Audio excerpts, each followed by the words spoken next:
Ситуация такая. Мама кашляет очень сильно. Мы ее везде врачам показывали. Тут показывали, за границей показывали. Полгода бегаем, результатов никаких. Профессор в Германии сказал, что нужен психолог, потому что источник может быть психосоматический. Ну а как она в Германии будет разговаривать? Тут же на одном языке нужно говорить, чтобы доверие с психологом было. Верно? Абсолютно верно. Я справки навел, все говорят, что вы самый серьезный специалист. Это лестно. Что делать будем? Ясно. Можете вспомнить, когда это все началось? Да не знаю. Может, год назад как-то. Знаете, думала, простыла сначала. А потом работница моя, девочка по дому помогает, которую Мурик прислал, она заметила. Вам, говорят, к врачу бы надо. Мурик – это младший сын? Средний. Ну, я сходила, проверилась. Все в порядке.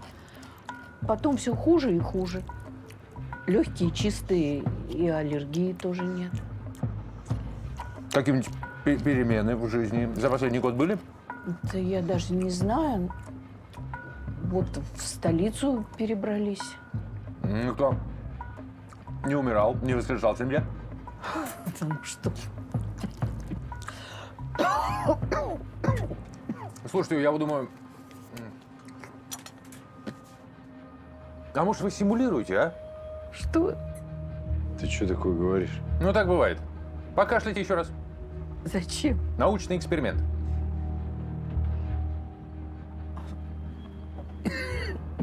Ну, это же очевидная симуляция. Ты за разговором своим следи. Ну, что это за кекхе? Человек как кашляет, он прям кашляет. А вы людей разводите. Ну-ка еще раз. Что такое борзый? Вы что, я вообще не... Я думаю, может, это жадность. Денег мало сыновья приносит. Так бывает, когда старший кормилец умирает в семье, а другие мужчины еще несостоятельные. Вась, закрой свою! Сынок, пожалуйста. Спокойно, я тоже занимался, могу втащить, если что. Я зарою тебя прямо здесь, на стройке, понял? Это не поможет остановить симуляцию.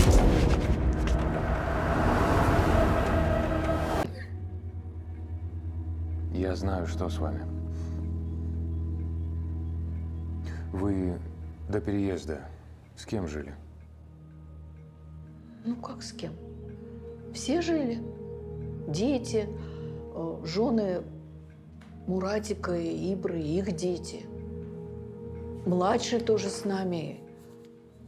Сестры мои. Вам стало хуже после свадьбы, потому что вы впервые поняли, что вам придется жить одной. И дело даже не в одиночестве. Дело в том, что вам постоянно нужно кому-то помогать. Вы никогда не были одна. Сначала детей растили, потом внуков воспитывали, а тут у каждого свой дом, своя квартира. Сын нанял вам помощницу, но от этого только хуже. Она избавила вас даже от ухода за собой. Вы не знаете, что можно одной делать. Не умеете и не хотите жить ради себя. Так это что, меня теперь уволят? Не уволят. И что делать? Даже если так, дети назад не вернутся. У них своя жизнь. И я их собой обременять не собираюсь. Кому я сейчас помочь могу? Самой себе. Если научитесь просить о помощи.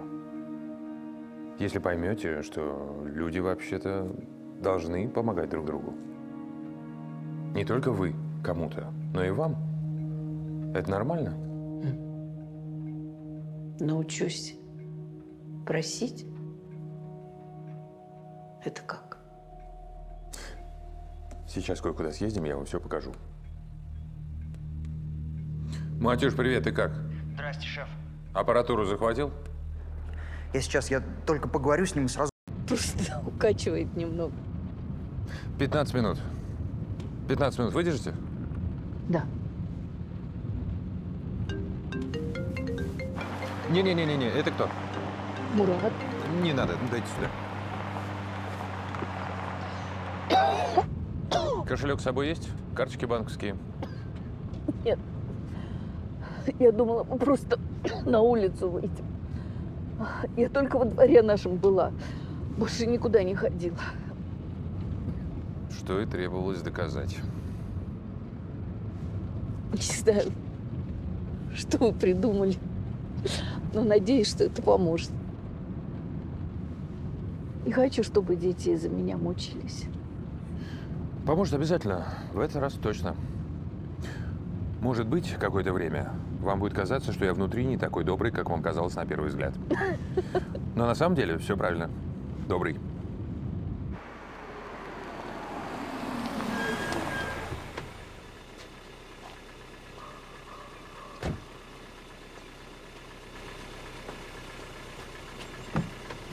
Прошу.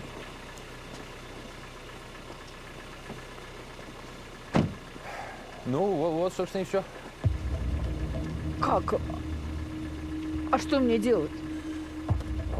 Что хотите? Вы же взрослый, самостоятельный человек, который может позаботиться о ком угодно. Вы детей воспитали, внуков. Неужели самой себе не поможете? Я так не хочу. Понимаю, сочувствую. Желаю удачи.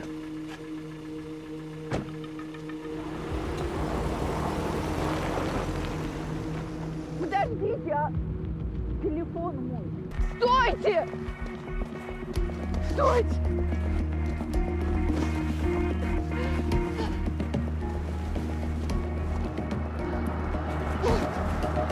Стойте!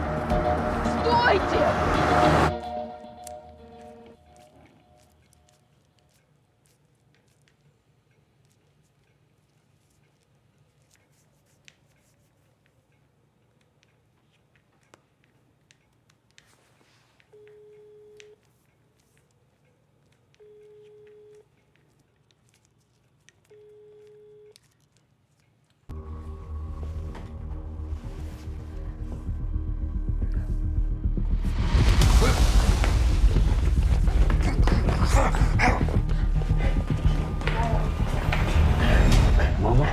Здрасте.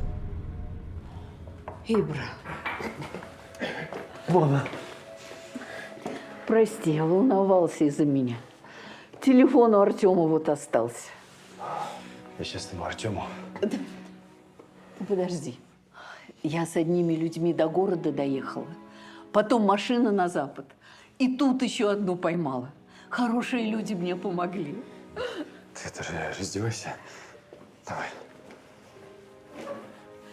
Иди приляг, отдохни. Я сейчас с психологом закончу и подойду. Да ты видишь, как я говорю?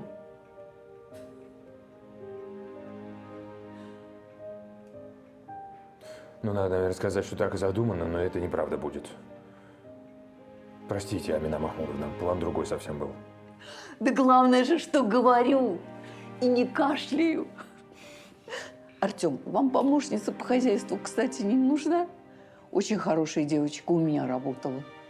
Спасибо большое. У меня есть мальчик. Был, пока не пропал куда-то. Как ты без помощницы? Да еще лучше. Поверь, я сама смогу со всем справиться. Я пойду, наверное, да? Угу. Стоять. Я тебе еще денег должен.